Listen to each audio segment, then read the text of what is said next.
Audiolivro Herdeiros do Reino: Quatro Jovens em Babilônia e Sua Fidelidade a Deus, de Josanã Alves. Capítulo 18: As Profecias de Deus e o Deus das Profecias.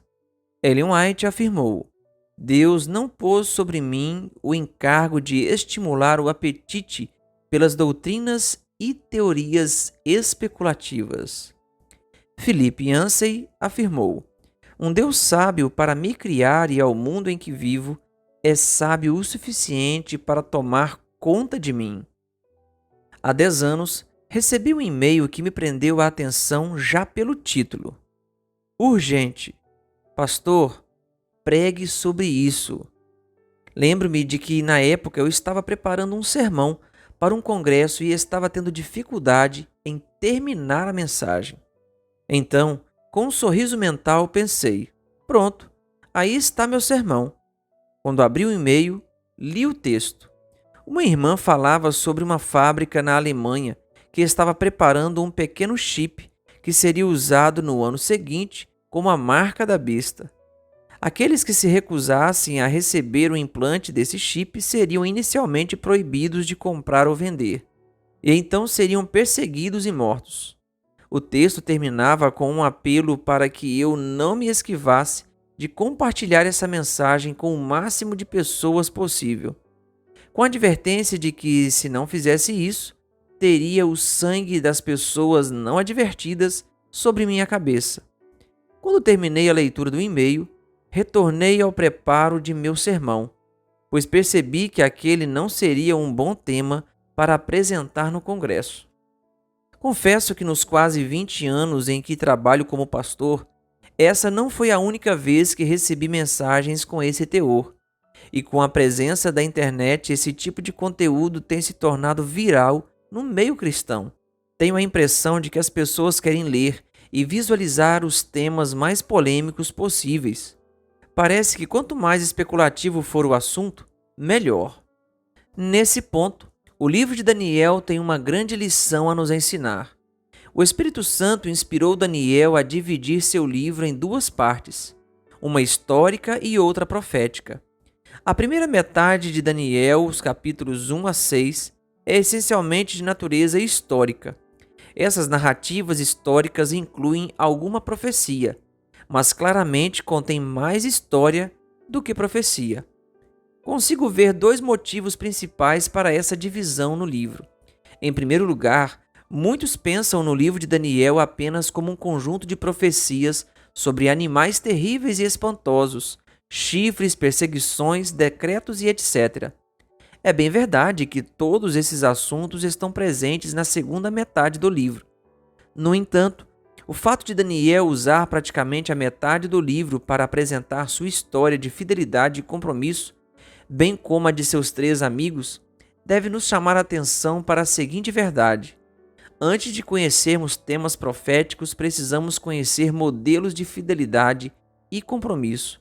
Em outras palavras, se você aprender as lições dos primeiros 6 capítulos de Daniel, estará preparado para as profecias que serão apresentadas na segunda metade do livro. Em segundo lugar, costumo dizer que, infelizmente, muitos estão estudando as profecias ao contrário. Só conseguem olhar para os livros proféticos e ver desastres, perseguições, decretos, marca da besta e etc. O livro de Daniel, porém, nos alerta para a realidade de que só iremos passar pelas profecias se primeiramente Deus passar por nossa história. Precisamos entender que Deus não apenas intervém no curso da história profética, mas também se envolve em nossa história pessoal. Deus quer ter uma relação de comunhão conosco, para que, quando as profecias se cumprirem, estejamos preparados para enfrentá-las. O livro do Apocalipse começa com essa mesma perspectiva. Ao longo do livro, João discorreu sobre vários temas proféticos, como bestas, pragas e perseguição. Entretanto, no livro-verso, ele escreveu: Revelação de Jesus Cristo. Apocalipse 1, versículo 1. João estava tentando nos fazer entender, já nas primeiras palavras do livro, que o objetivo do Apocalipse não é falar sobre bestas, perseguições e decretos, mas revelar Jesus Cristo. Se você não encontrá-lo em cada página do livro, não compreenderá o objetivo do Apocalipse. Por favor, não me entenda mal. Não estou dizendo que não devemos conhecer os temas proféticos. Devemos conhecê-los profundamente e estudar cada detalhe da profecia de Daniel e do Apocalipse. Essas profecias são como mapas para os últimos dias. Se conhecemos os temas proféticos, mas não conhecemos Cristo de maneira individual e pessoal, se conhecemos em detalhes o futuro profético, mas não conhecemos o Senhor da história e da profecia, iremos nos perder mesmo com centenas de gigabytes de vídeos sobre decretos, perseguição e marca da besta. Quer um exemplo? Um dia um grupo de magos do Oriente descobriu uma profecia no livro de Números que dizia o seguinte: Eu o vejo, porém não agora. Eu o contemplo, mas não de perto. Uma estrela procederá de Jacó. De Israel subirá um cetro que ferirá as têmporas de Moabe e destruirá todos os filhos de Sete. Números 24, 17. Essa informação profética que eles tinham os moveu ao encontro de Cristo. Como eles não sabiam bem onde encontrar o Messias, decidiram ir a Jerusalém, a capital do conhecimento profético. Imagino que eles esperavam que a cidade estivesse em festa pela chegada do rei prometido na profecia. Contudo, ao chegarem ao palácio de Herodes, todos ficaram alarmados com as notícias. Imediatamente, o rei Herodes mandou chamar os experts nas profecias para saber onde o Cristo deveria nascer. Sabe o que os principais sacerdotes e escribas fizeram? Começaram a citar profecias do livro de Isaías e Miqueias, com detalhes incríveis acerca do nascimento de Cristo. Eles sabiam que o nascimento seria na terra de Judá, na cidade de Belém. Esses mesmos livros que eles citaram falavam que o nascimento seria de uma virgem, e eles tinham à disposição o capítulo 9 de Daniel, que contém a incrível profecia das 70 semanas e seus detalhes sobre a vinda do ungido de Deus. Você percebe?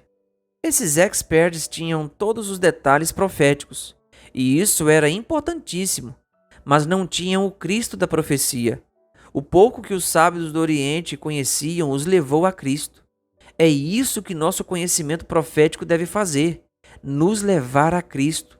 Não busque na profecia apenas um conhecimento especulativo. Busque o conhecimento relacional com o Deus do presente, do passado e do futuro. Quando estudamos as profecias sob essa ótica, conseguimos ver além do caos, da morte e dos decretos. Não me lembro bem da idade que eu tinha, mas me recordo da primeira vigília de que participei. Sempre ouvia falar de vigílias na igreja. No entanto, até aquele momento, uma vigília não passava de um culto muito demorado para mim. Havia chegado então minha vez de saber o que realmente era uma vigília. Lembro-me de que um dos temas que seriam apresentados naquela noite seria relacionado à perseguição dos últimos dias. Imagino que o pregador se preparou bem para aquele sermão, pois tinha dezenas de detalhes sobre como tinham sido as perseguições ao povo de Deus no passado e como será a perseguição no futuro. Ele falava com tanta ênfase e energia que o suor escorria por seu rosto, e nós nos encolhíamos nos bancos da igreja. Ele falava sobre as armas que seriam usadas. Falava sobre como seria viver escondido no mato durante esse período. Falava sobre o momento em que as armas estariam apontadas para os que decidissem ser fiéis. Lembro-me de que, após aquela vigília, vários adolescentes tiveram dificuldades para dormir por algumas noites. Isso é o que chamo de apresentar as profecias ao contrário. É claro que, na profecia bíblica, uma perseguição religiosa irá se levantar contra os fiéis nos últimos dias. Mas aquele pregador esqueceu de mencionar a perseguição na perspectiva daqueles que estiverem ao lado do Deus da profecia.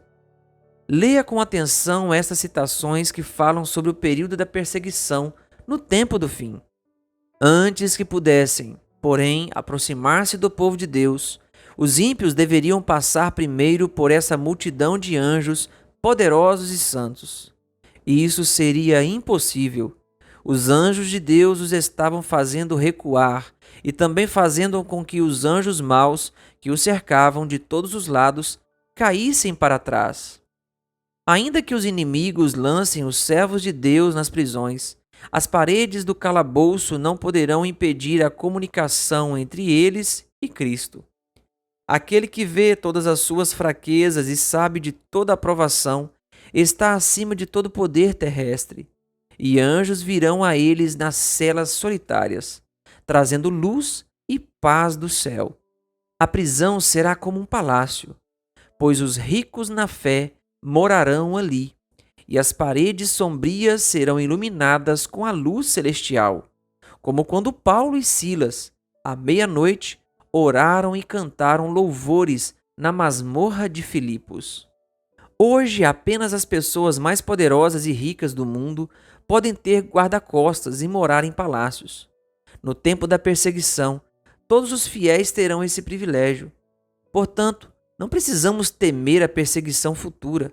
Precisamos sim ter medo de passar o dia de hoje sem Cristo. Este é o objetivo de inserir tanta história no livro de Daniel, assim como na vida de Daniel e seus amigos. Deus quer fazer parte de sua história para preparar você para morar eternamente com Ele. Por isso, devemos não apenas conhecer as profecias de Deus, mas especialmente o Deus das profecias. Termino este capítulo fazendo 2 convites. Primeiro, estude as profecias de Daniel e do Apocalipse. Compre algum comentário sobre esses livros no site cpb.com.br e reserve algum tempo a cada semana para compreender as profecias. Assim, você estará preparado para fugir de vídeos especulativos e sensacionalistas na internet.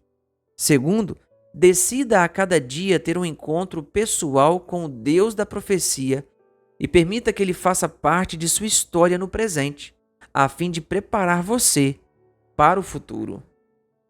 Clique no link na descrição e assista ao vídeo e veja a importância de ter a visão correta do momento profético em que vivemos.